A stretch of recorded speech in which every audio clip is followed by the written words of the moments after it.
Seja muito bem-vindo aqui ao meu canal de palestras espíritas. O tema desse vídeo é possível renovar o Brasil? Agradeço a todos vocês que têm assistido os meus vídeos, agradeço a Deus pela feliz oportunidade. Vivemos momentos difíceis, intranquilos, aqui em nosso país, o Brasil. País que nos acolheu nesta presente reencarnação.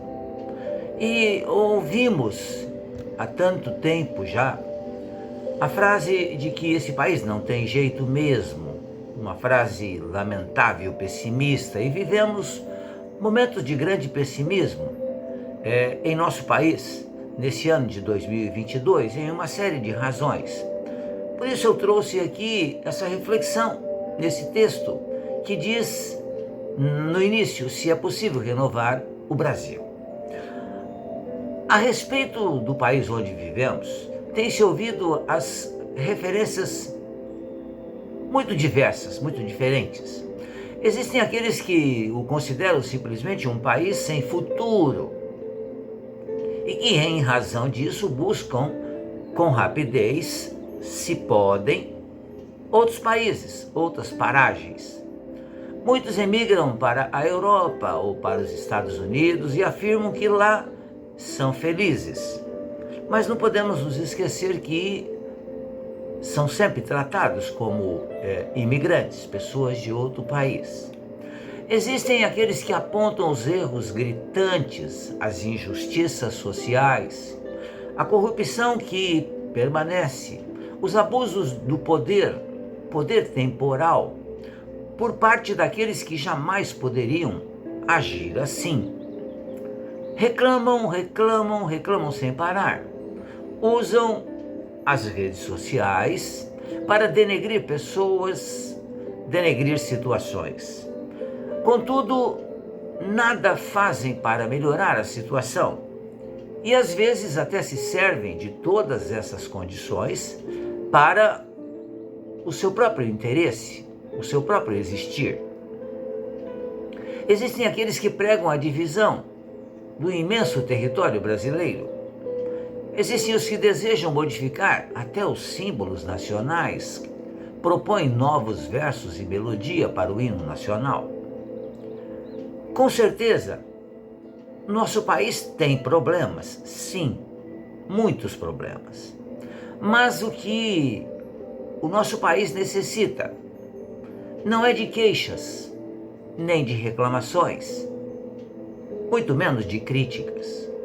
Precisamos sim, e com urgência, de que cada um dos seus filhos principie a trabalhar para a construção de um país melhor, um país com o qual sonham com ele.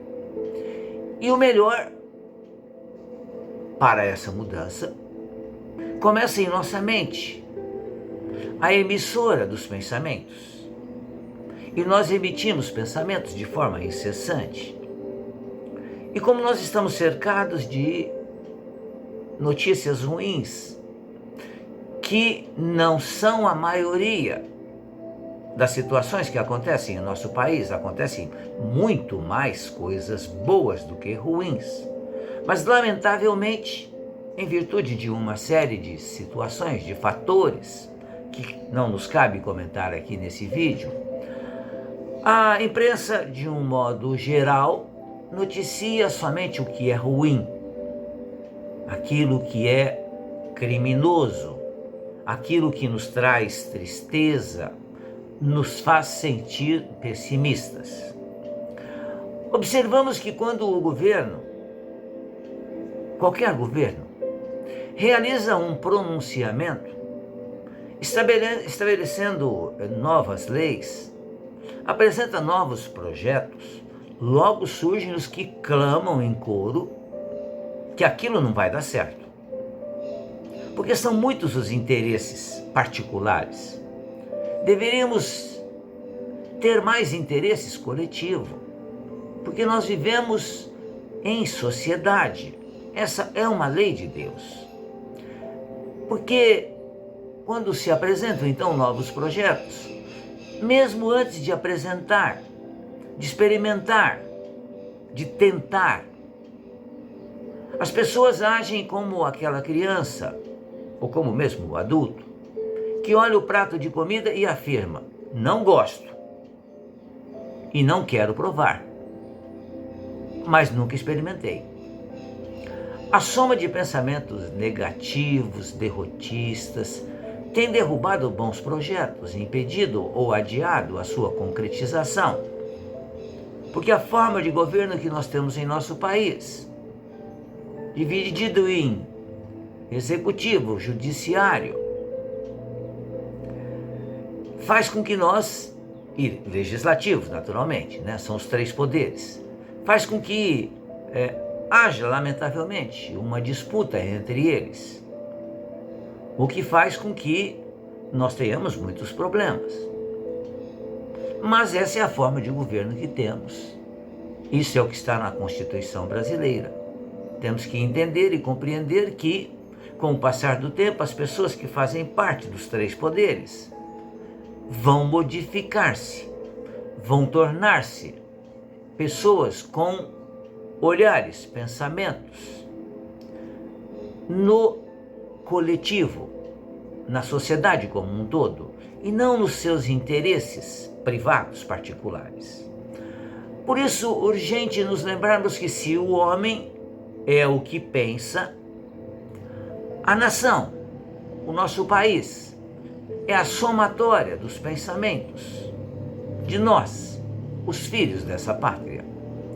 E os pensamentos positivos, idealistas, devem se corporificar na responsabilidade, no dever bem cumprido, nas obrigações atendidas, da mente para as mãos, ou seja, fazer o maior desafio que nós temos na nossa vida, que é exatamente o fazer. Nós falamos muito, comentamos muito, criticamos muito, mas pouco fazemos, pouco realizamos. Somos experts em criticar aquilo que os outros fazem, mas nós mesmos não fazemos a nossa parte. Observemos uma cidade como essa em que eu vivo, Ribeirão Preto. Nós temos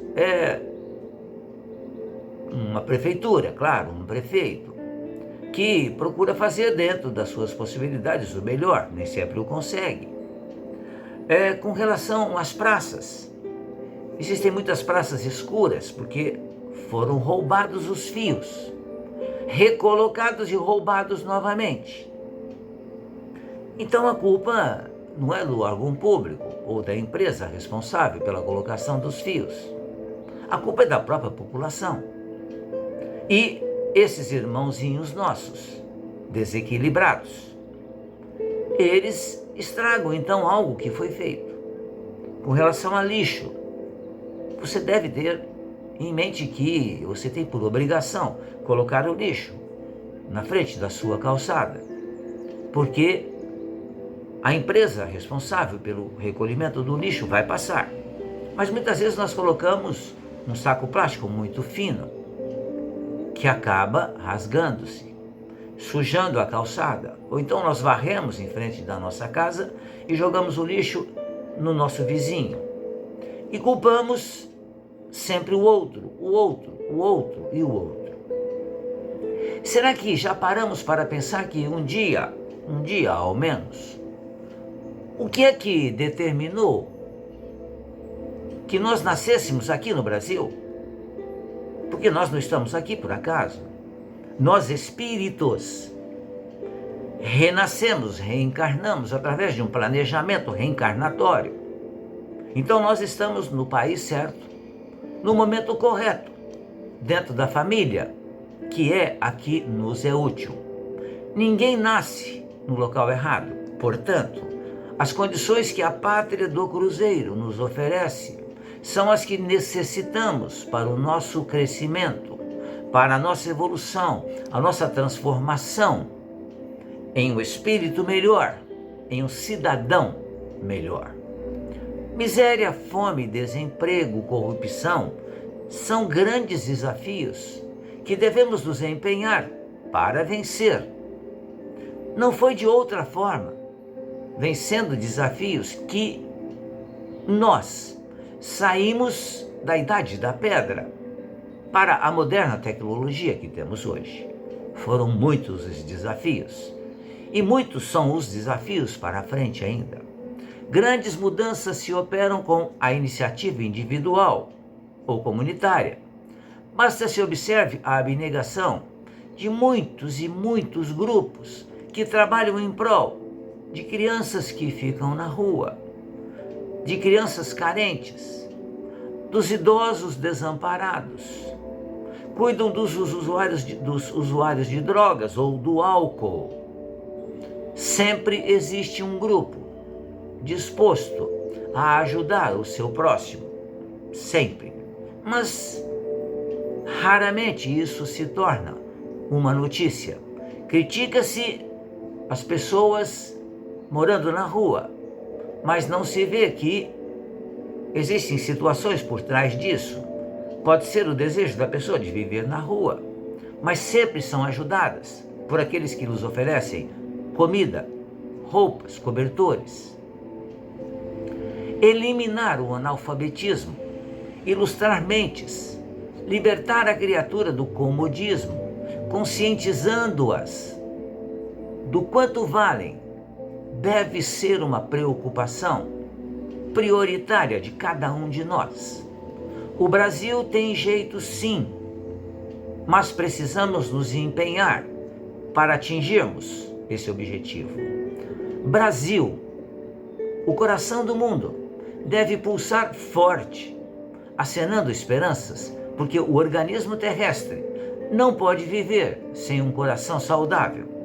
Pensemos nisso e trabalhemos para transformar o nosso país em um país mais digno, melhor, o país com o qual sonhamos. Muito obrigado mais uma vez pela sua atenção.